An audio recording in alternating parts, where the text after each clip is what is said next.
ஒரு காலத்தில் மலைகளுக்கு இடையே உள்ள ஒரு சிறிய கிராமத்தில் கிராமவாசிகளின் பார்வையில் மறைந்திருந்த ஒரு மர்மமான தோட்டம் இருந்தது. அது எப்படிப்பட்டது அல்லது அதை யார் பராமரித்தனர் என்பதை எவரும் அறியாதிருந்தனர். ஆனால் அதில் மந்திர சக்திகள் இருந்ததாக கூறப்பட்டு வந்தது. இந்த கிராமத்தில் 3 நண்பர்கள் இருந்தனர். அரவ் ஒரு தைரியமான இளம் சிறுவன், அவனது இதயத்தில் ஆர்வம் நிறைந்திருந்தான். லீலா ஒரு புத்திசாலி மற்றும் தீர்வை அறிந்த பெண், எப்போதும் எந்த பிரச்சனைக்கும் தீர்வு கண்டுபிடிக்கிறாள். ஆனிஷ் ஒரு சிந்தனையுள்ள சிறுவன், இயற்கையின் அழகு மற்றும் அதன் ரகசியங்களை நம்புகிறான்.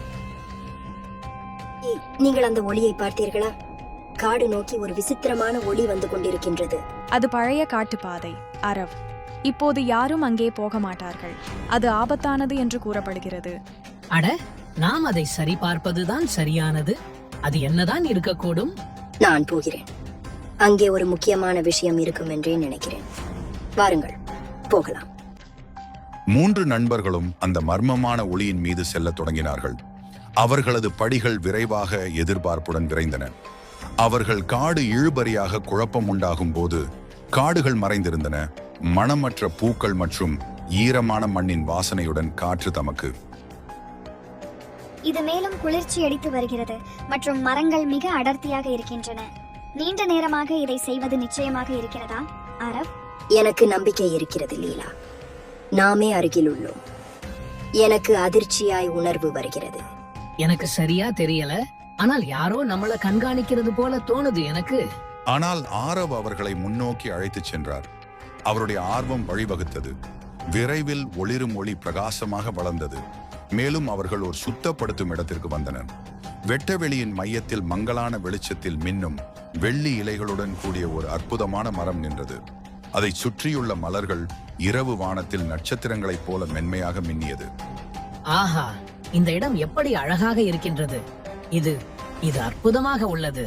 நான் இது போன்ற இடம் இதுவரைக்கும் பார்க்கவில்லை. என்ன இடம் இது? அவர்கள் அந்த மரத்துடன் அருகில் வந்தபோது ஒரு மர்மமான குரல் காற்றில் கணக்கிடுமாறு ஒலித்தது. பூமி கீழே ஆடி மிதக்கின்றது. அதே சமயம் ஒரு முதிய பெண் பச்சை நிறத்தில் உள்ள ஆடைகளுடன் ஒரு மின்சாரமான கட்டியை பிடித்திருப்பவராக தோன்றினாள். யாரு இந்த மந்திர தொடதுக்குள் நுழைந்தது? எத்தனை துணிவு உங்களுக்கு! நாம் எந்த தீங்கையும் செய்ய விரும்பவில்லை. கிராமத்தில் இருந்து அந்த ஒளியை பார்த்தோம், அதனால் ஆர்வம் கொண்டோம். இந்த தோட்டம் எப்போது இருந்தது என்று எங்களுக்கு தெரியவில்லை. நாம் அதை பற்றி மேலும் அறிய விரும்பினோம். நீங்கள் தைரியசாலி, ஆனால் பலர் சுயநல ஆசைகளுடன் நுழைந்திருக்கிறார்கள். நான் ஏன் உன்னை நம்ப வேண்டும்? நாங்கள் மந்திர சக்திகளுக்காக இங்கு வரவில்லை. இந்த இடத்தை, அதன் மந்திரத்தை நாம் புரிந்து கொள்ள விரும்புகிறோம். நீங்கள் அறிவை தேடுகிறீர்கள், ஆதிக்கத்தை அல்ல. சரி, நான் நீங்கள் தேடும் விஷயத்தை உங்களுக்கு காட்டுவேன். காவலர் தனது கட்டியை உயர்த்தினார். அதன் சுற்றிலும் காற்று மாற ஆரம்பித்தது. அந்த நண்பர்கள் சூழ்நிலையை மாற்றிய போது அவர்கள் தோட்டத்தின் கடந்த காலத்தை காண ஆரம்பித்தனர். அவர்கள் அந்த தோட்டத்தை அதன் சிறந்த நாள்களில் பார்த்தனர். அந்த பூக்களுடன் நிரம்பிய பிரபஞ்சங்கள் மற்றும் பண்டைய மரங்கள் மந்திர சக்திகளுடன் குளிர்ந்திருந்தது. கிராம மக்கள் இங்கே அமைதி, குணமடைவு மற்றும் அறிவை தேடிக்கொண்டு வந்தனர். இந்த மந்திரம் உலகிற்கு சமநிலையை கொடுத்தது. ஆனால் பின்னர் ஒரு இருண்ட நிழல் நிலத்தின் மீது விழுந்தது. ஒரு சக்தி வாய்ந்த மந்திரவாதி பேராசையால் உந்தப்பட்டு தோட்டத்திற்குள் நுழைந்தார். அதன் மாயாஜாலத்தை தனக்காக கட்டுப்படுத்த முயன்றான். இந்த தோட்டத்தை என்னுடையதாக ஆக்குவேன். அதன் சக்தி எனக்கு மட்டுமே சேவை செய்யும். மந்திரவாதியின் மந்திரம் வலுவாக இருந்தது, ஆனால் தோட்டம் புத்திசாலித்தனமாக இருந்தது. பூமியே உயர்ந்தது. மந்திரவாதி தூக்கி எறியப்பட்டார். இந்த தோட்டம் பாதுகாக்கப்பட்டு தன் ஆற்றலை தவறாக பயன்படுத்த விரும்பும் மனிதர்களிடமிருந்து மறைந்திருக்கின்றது. இது எப்போது உண்மையான மதிப்பை உணர்ந்தவர்கள் வந்து அவர்களை காட்டுவார்கள் என்றவுடன் அவர்களுக்கு அதன் மந்திரத்தை காட்டும். காட்சி மறைந்தது. நண்பர்கள் தாங்கள் பார்த்ததை சிந்தித்துக் கொண்டு அமைதியாக நின்றனர். காவலர் அவர்களை உன்னிப்பாக கவனித்தது. இந்த தோட்டத்தின் மந்திரத்தை மற்றவர்களுடன் பகிர்ந்தால் முடியுமா? கிராமம் இதிலிருந்து பெரிதும் கற்றுக்கொள்ளக்கூடும். இந்த தோட்டத்தின் மந்திரம் அந்த நேரம் சரியானது, ஆனால் மட்டும் பகிரப்படலாம்.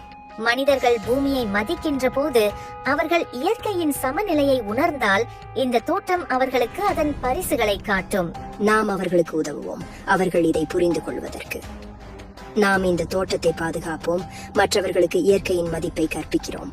இந்த தோட்டம் ஒரு பரிசு. அதை கட்டுப்படுத்துவது அல்ல, அதை மதித்து மற்றும் பாதுகாப்பதுதான் முக்கியம். சரியாக சொன்னீர்கள். இப்போது நீங்கள் செல்ல வேண்டிய நேரம் இது.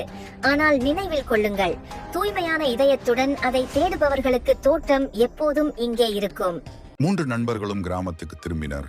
அவர்களுடைய மனதுகளில் ஆழ்ந்த அமைதி நிறைந்திருந்தது. மந்திரத் தோட்டம் அவர்களிடம் அளித்த பாடங்கள் அவர்களிடம் நிலைக்கச் செய்துவிட்டது.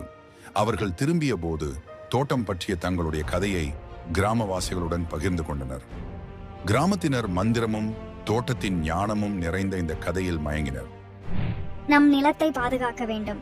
இயற்கைக்கு தன்னுடைய மந்திரம் உள்ளது, அதை நாம் மதிக்க வேண்டும். அழகான ஒன்றை கண்டோம். நாம் அதை ஒருபோதும் ஒரு பொருட்டாக எடுத்துக்கொள்ளவில்லை என்பதை உறுதி செய்வோம். இது மந்திரத்தை கட்டுப்படுத்துவது அல்ல, இது நம்மை சுற்றியுள்ள உலகத்துடன் இணக்கமாக வாழ்வது. கிராமம் செழிக்க ஆரம்பித்தது. நிலத்தையும் பூக்களையும் விலங்குகளையும் காக்க மக்கள் ஒன்றுபட்டு உழைத்தனர்.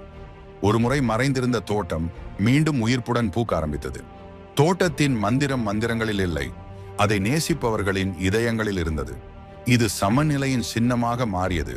இயற்கையை எப்போதும் மதிக்க வேண்டும் என்பதை நினைவூட்டுகிறது. அதனால் தோட்டத்தின் ஞானம் 3 நண்பர்களின் இதயங்களிலிருந்து முழு கிராமத்திற்கும் பரவியது. மந்திரித்த தோட்டம் இனி ஒரு ரகசியம் அல்ல, இது கிராமத்தின் பாரம்பரியத்தின் ஒரு பகுதியாகும். இயற்கையின் மந்திரம் அதை பாதுகாத்து மதிக்கிறவர்களில் வாழ்ந்த இடமாகும். அதனால் ஆரவ், லீலா, அனிஷ் ஆகிய 3 நண்பர்கள் தோட்டத்தின் ஞானத்தின் காவலர்களாக மாறினர். அவர்கள் மற்றவர்களுக்கு சமநிலை, மரியாதை மற்றும் நல்லிணக்கத்தின் முக்கியத்துவத்தை கற்பித்தனர். தோட்டத்தின் மந்திரம் மீண்டும் ஒருபோதும் இழக்கப்படாது என்பதை உறுதிப்படுத்தினர். அப்படித்தான் மந்திரித்த தோட்டம் அதிகார ஸ்தலமாக இல்லாமல் அமைதியின் ஸ்தலமாக அதன் உண்மை மாயாஜாலத்தை புரிந்து கொண்டவர்களின் உள்ளங்களில் என்றென்றும் பூத்து குலுங்குகிறது.